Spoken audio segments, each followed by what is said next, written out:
When this book was first published after World War II, it quietly went on to sell more than 16 million copies, influence generations of psychologists, and become one of the most assigned books in universities across the world.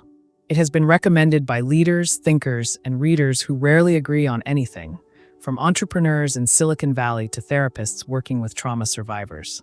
Yet what makes this book remarkable is not its popularity, but the fact that it was written by a man who survived Auschwitz, Dachau, and other Nazi concentration camps, and who chose not to write a book about hate, revenge, or despair.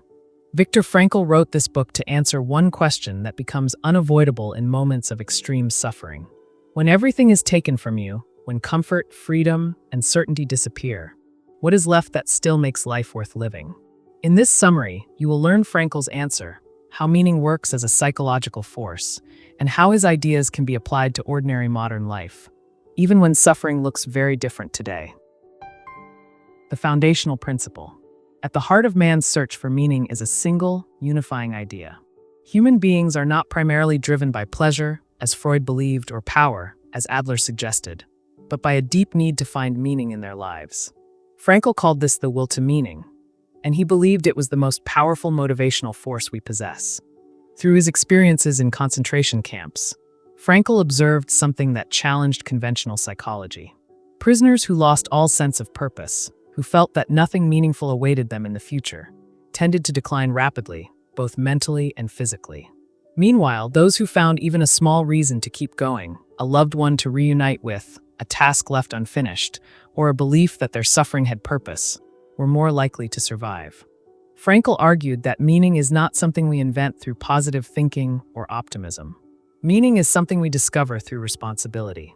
Life, in his view, is constantly asking us questions, and our job is to respond through our actions, our attitudes, and the way we face unavoidable pain.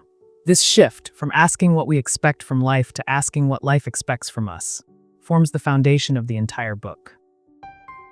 Key lessons and applications. First, suffering does not destroy meaning, it reveals it. Frankl makes a careful distinction between suffering that is avoidable and suffering that is unavoidable. He never glorifies pain, nor does he suggest that suffering is necessary for growth. However, when suffering cannot be removed, when it is a fact of reality rather than a choice, he argues that meaning can still be found in how we respond to it. In the camps, prisoners were stripped of everything familiar. Their identities, careers, families, and social roles were erased. Yet Frankl observed that inner freedom remained. Even in the worst conditions, people still had the ability to choose their attitude. Some chose bitterness and cruelty, while others chose compassion, sharing their last piece of bread or offering comfort to fellow prisoners. In modern life, suffering often takes quieter forms. Burnout, grief, chronic illness, failure, or a sense of emptiness can feel just as overwhelming. Frankl's lesson is not to accept unnecessary pain, but to stop postponing meaning until pain disappears. When a situation cannot be changed immediately, the question becomes how you will meet it.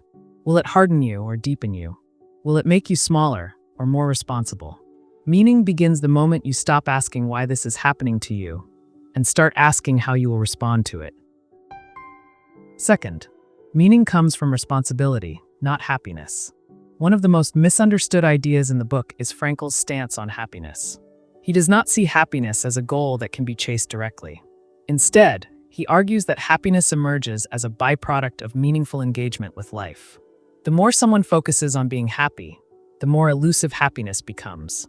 Frankl noticed that prisoners who fixated on survival alone, without a deeper sense of purpose, often became mentally fragile. In contrast, those who felt responsible for something beyond themselves, such as a future project, a loved one, or even the duty to bear witness to their experience, had a stronger psychological foundation. Meaning, in Frankl's framework, arises from three sources.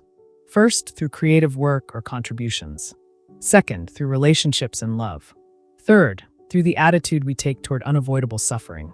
Responsibility connects all three, because meaning is always tied to what we are being asked to give, not what we expect to receive. To practice this, in a culture obsessed with comfort and happiness metrics, Frankl's idea is quietly radical. Instead of asking what will make you happiest, ask what you are responsible for right now. This could be your craft, your health, your family, or a personal value you refuse to compromise. When life feels empty, the solution is rarely more pleasure. It is usually deeper responsibility. When you commit to something meaningful, happiness tends to follow on its own, without being forced. Third, freedom exists between stimulus and response. One of Frankl's most quoted ideas is that between stimulus and response, there is a space.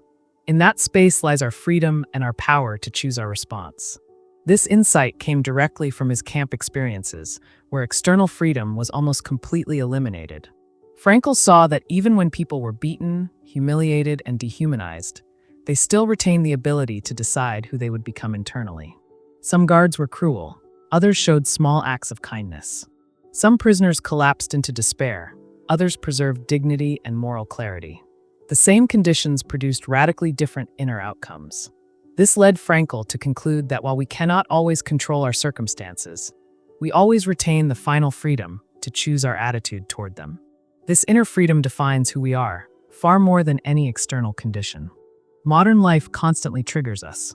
Notifications, criticism, stress, and uncertainty pull us into reactive patterns.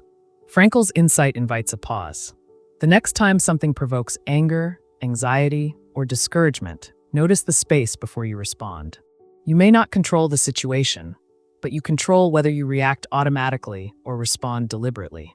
Over time, repeatedly choosing thoughtful responses builds resilience, emotional stability, and self-respect. Inner freedom is not a grand philosophical concept.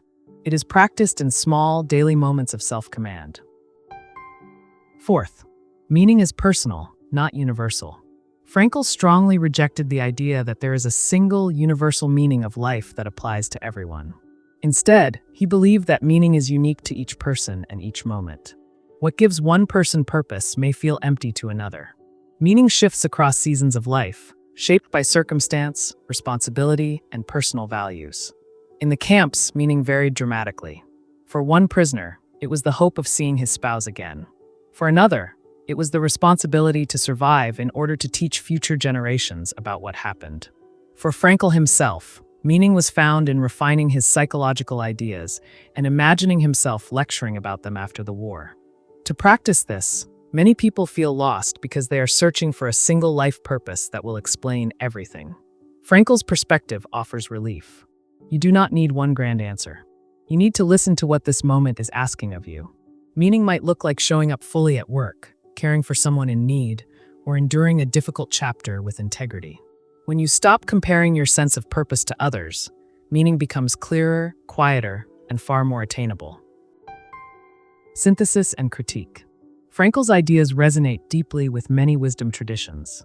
Stoicism emphasizes control over inner attitudes rather than external events. Buddhism teaches that suffering is inevitable, but attachment determines its intensity. Existential philosophy focuses on responsibility and choice in an uncertain world. Frankl's contribution is unique because it unites philosophy with lived psychological observation under extreme conditions. However, the book is sometimes misunderstood as suggesting that all suffering is meaningful or necessary. Frankl himself warned against this interpretation. If suffering can be avoided, it should be. Seeking pain is not noble. Meaning arises not from suffering itself, but from the response to unavoidable suffering. In modern contexts, the challenge is that meaning is often drowned out by distraction. Endless entertainment and optimization culture can mask emptiness rather than resolve it. Frankl's work reminds us that a comfortable life without responsibility can still feel hollow, while a difficult life with purpose can feel deeply fulfilling. His message remains relevant because it speaks to a timeless human question, not a temporary historical moment. My takeaway from this book. The single most valuable takeaway from man's search for meaning is this. You may not control what happens to you, but you are always responsible for who you become in response to it. Meaning is not found by chasing happiness, avoiding discomfort, or waiting for perfect conditions. Meaning is discovered when you accept responsibility for your attitude, your actions, and your values, especially when life is hard. As you move forward, notice where you are postponing meaning until circumstances improve. Ask instead what life is asking of you right now. And that answer may be small, but it is enough. If this summary resonated with you, consider reflecting on one area of your life where you can choose a more meaningful response today. And if you want more calm, thoughtful audio summaries like this, stay with the channel. Share your reflections in the comments, and let this be part of a longer journey toward depth, clarity, and purpose.